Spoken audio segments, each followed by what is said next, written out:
Continuing lesson 7.6, finding probabilities of compound events. If you look on page 392, the try it, designer of flip and spin creates a new game using a 5-section spinner as shown. How does the new spinner change the probability of winning a prize? So that's our only difference. We got 5 sections instead of 4 that we had before. So if we use the 5-section spinner, they're asking what the probability of winning a prize is. So if you think back to what we did with example 1, flip and spin, they had to spin blue and flip the coin and get heads. So for the spinner, what's our chances of getting blue? 1/5. Good. So 1/5 would be our chance of getting a blue. Okay, so we're looking for the probability of getting blue and then flipping the coin getting heads. So blue would be 1/5, and then the chance of flipping the coin and it being heads is 1/2. Okay. It's probably simplest when you guys do these just to keep them as fractions rather than doing percents, because we're going to be multiplying these together. So if you do this, multiplying, remember, adding and subtracting, we need common denominators. We don't need common denominators when we multiply. So if we do this, 1 times 1, 5 times 2. Okay, so there's a 1/10, which, you know, we could figure that out, would be a 10% chance of winning. From yesterday, we had a 1/8 or a 12.5% chance of winning. So our chances of winning went down just a little bit here. So that's, again, for this first part, is a 1/10 chance of winning. So then it is more likely or less likely that we're going to win with the 5-section spinner? Less likely. Good. Okay, so as long as the amount of winning sections remains the same, if we create more sections, then our odds are going to go down the more sections there are. Does that make sense? Example 2, what is the probability a coin flipped 3 times will land heads up exactly 2 times? So you can see the different odds, different options are shown here. Flip 1, flip 2, flip 3. And then at the bottom, at the very bottom of these, they've listed out the different outcomes. So we're going to try to get exactly 2 heads. So exactly 2 heads. This has exactly 2, exactly 2, exactly 2. So the ones they've got highlighted in blue are the only ones with exactly 2 heads. And you can see that that's 3 out of 8 chances of that happening. And really, to figure this out, anytime they want exactly a certain number of something to happen, it doesn't really work too well for us to just like take fractions and multiply to figure out the answer. On a problem like this, it's really in our best interest to actually list out, either do a tree diagram like they did here, or to list out all the different options and then say, you know, there's this many out of this many total, and then say that that's your probability. So if you look at the try it here, is it more likely a coin flipped 3 times will land heads up exactly once, or will land heads up exactly twice? Explain using probability. So we just figured out heads exactly twice was 3/8. Exactly twice was 3/8. If we look at heads happening exactly once getting heads, I see one towards the middle here,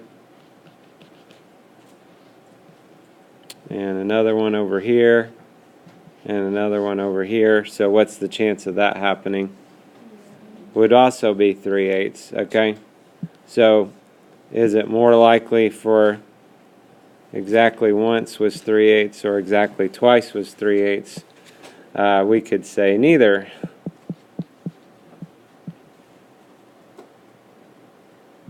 the probability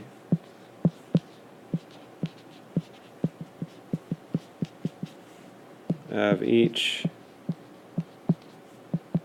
is 3/8. Or we could say the probability of both of these events is the same.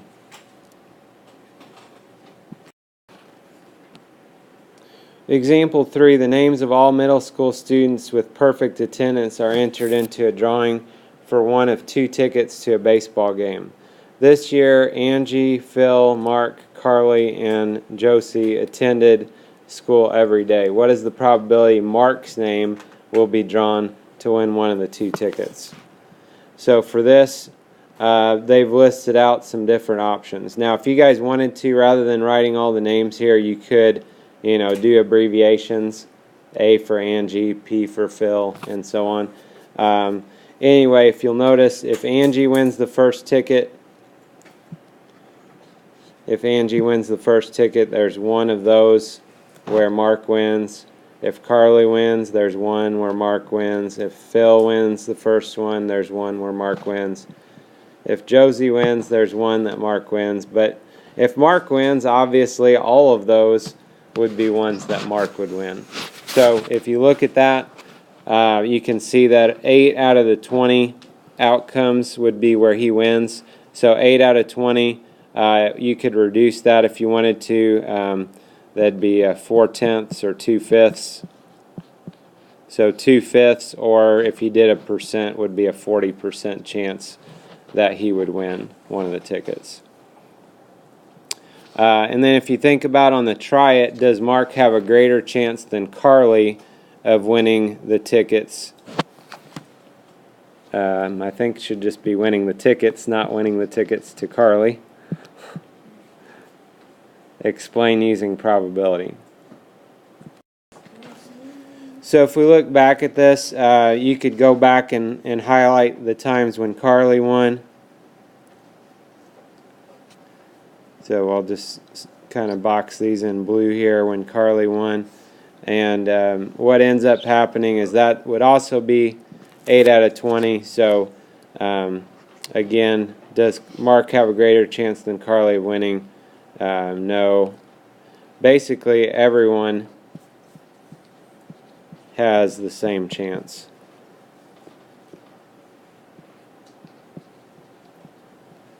Okay, everybody's got a 8 out of 20 or 40% chance of winning. So if we look at the key concept, just kind of recapping things here, probability of a compound event can be represented by a ratio of the number of favorable outcomes. In other words, how many times something happens of what we want to happen over the total number of possible outcomes. You can use organized lists, a table, or tree diagram to determine the number of favorable outcomes and the total number of possible outcomes. Again, sometimes we can use fractions, but we need to be careful on doing that. Let's look at the do you know how, number 4. One of 3 contestants will be randomly selected to win a prize.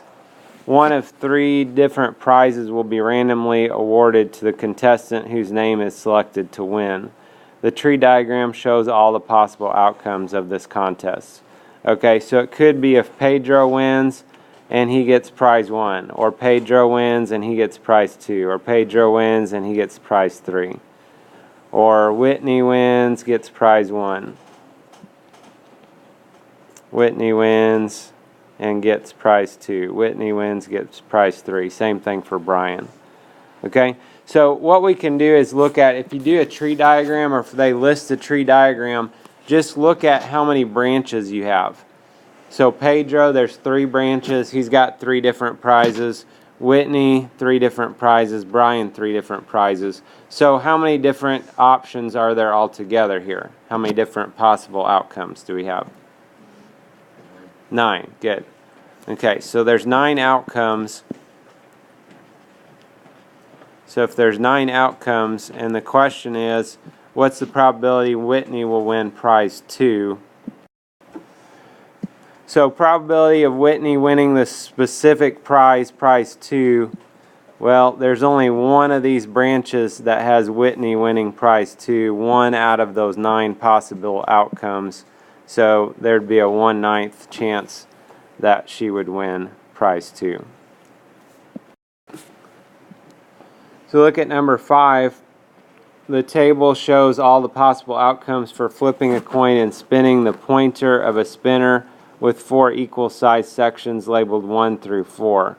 What is the probability the pointer will stop on 3 and the coin will land on heads? So we want the pointer to be a 3 and the coin landing on heads. So they were nice and made a table for us here. We could have done it without that, but that was nice of them to do that for us. If you look on the table, you can see there are 8 different possibilities, and out of those 8 possibilities, only one of those involves getting heads in a 3. So that's 1 out of 8. So probability of a 3 and heads would be 1/8. Part B, what is the probability the pointer will stop on an odd number and the coin will land on heads? So basically with this one, the only thing we're really adding is that we could get a 1 and heads. That's our only other odd number that we've got here. So that's either 1 in heads or 3 in heads. That's a 2 out of 8 or 1/4 chance. We could say 25% chance as well.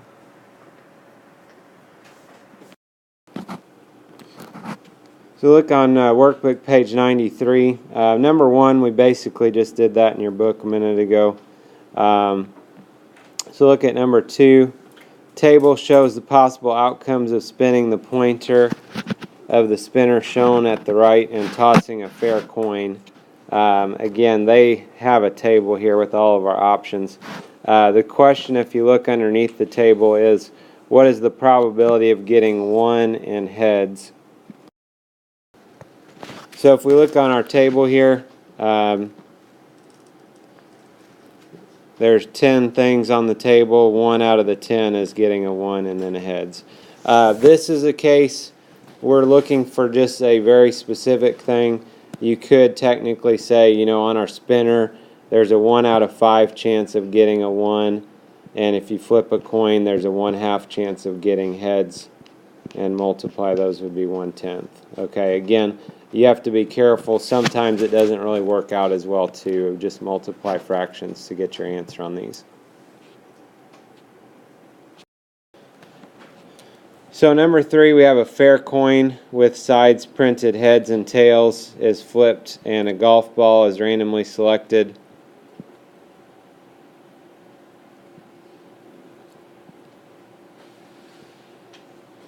It has 2 yellow and 5 white golf balls. So for part A, they want us to develop a complete probability model to describe all the possible outcomes. So probability model we talked about really should contain a list of all the possible outcomes as well as the probabilities of each of them happening. So one option we could get here, we're just going to do some abbreviating. One option would be to get heads and the first yellow golf ball, so we'll call it Y1 for the first yellow golf ball. We could get heads and the second yellow, so heads and Y2. We could get heads and the first white golf ball, so heads and W1. We could get heads and W2, heads and W3, heads and W4, or heads and W5.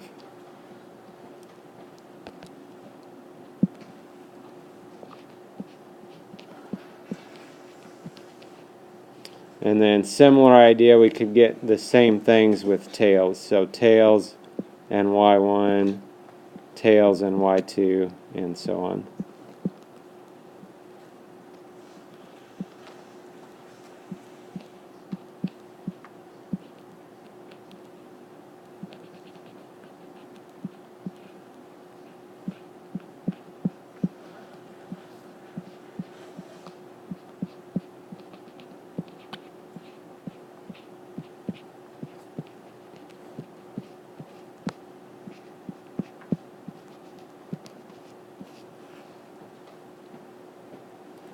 So that's a list of all the possible outcomes, and then technically we would next then go and list what the different options of these things happening. Now essentially, as we're looking at it, really, we're probably not interested necessarily in did I get the first or the white, or the first or the second yellow golf ball. Just did I get a yellow golf ball or a white golf ball. So, really we could look at what's the probability of heads and a yellow golf ball. If you think about this, we had, there's 7 different golf balls, so 7 options for heads, 7 options for tails, so 14 total options. 14 total options. 2 of those, 2 out of the 14, or 1/7, would be getting heads and then a yellow. We could get heads and then a white. Heads and then a white would be these other options here. So that would be 5 out of 14. And then same idea with tails. So tails, we could get tails and yellow. So tails and yellow would be here. Would be 2 out of 14, or 1/7. And tails and white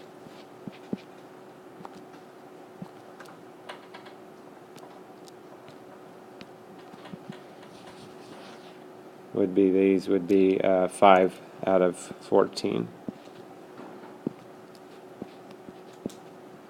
Okay, so that would be our probability model. And then I kind of wrote over it here, but part B, probability the coin lands tails up and we get a white golf ball. We already did that on our probability model here. So tails and a white golf ball, that was the last one we did, so that would be a 5/14 chance.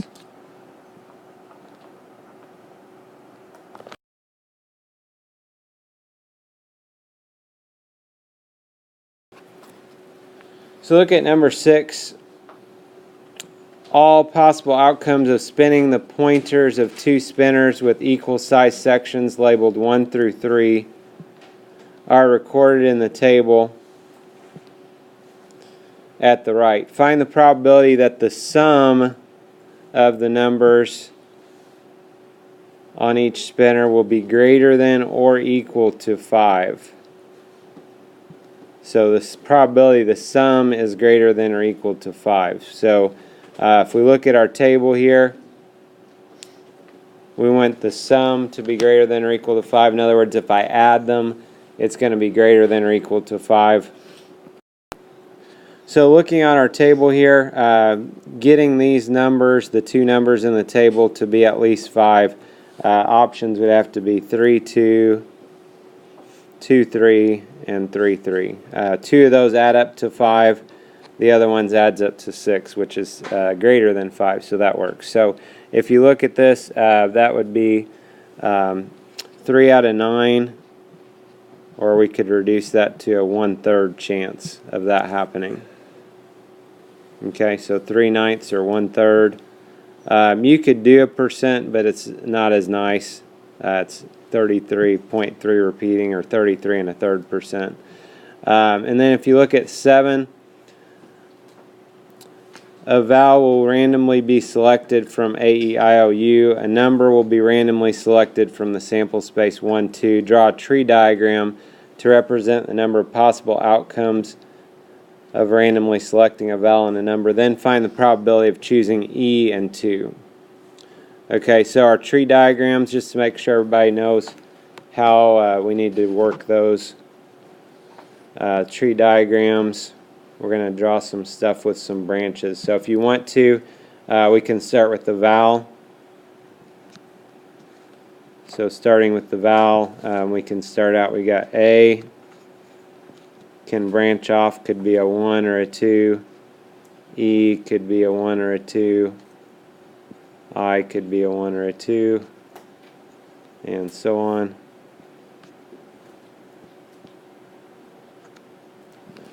And then they want us to find the probability of choosing an E and a 2. Well, if you think about that, an E and a 2 is only going to be one of those branches, right?